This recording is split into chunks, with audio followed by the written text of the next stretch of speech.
मुबारक हो। टैंकी माफिया, टूटे रोड, टूटी सड़कें, कचरा कचरा, धूल मिट्टी।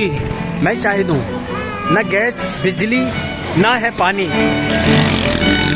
ये है मेट्रोविल जानी, मेट्रोविल, बाबा खैबर, औरंगी टाउन, नाम तो सुना होगा। मुझे पता है कई इलाकों के यही हाल है। ये जिस हाल में मैं जा रहा हूँ, टूटी सड़कें और धूल मिट्टी, ये अभी फिलहाल सिंध गवर्नमेंट की तरफ से तोहफा मिला हुआ है कराची वालों को, और ये मेट्रोविल का हाल है। लेकिन उससे ज़्यादा हैरतनाक बात बताऊँ, 3 साल 4 साल के लिए 5 साल बाद जो इलेक्शन आते हैं और नया बंदा वोट लेने के लिए आता है ना, वो कहता है कि मसले मैं हल करूँगा, ये मसले मैं ख़त्म करूँगा।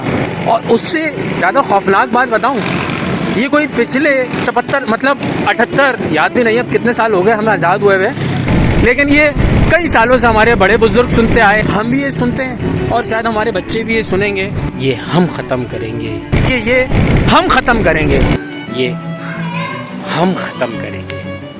मैं शायद माजरत के साथ ख़त्म कर दिया।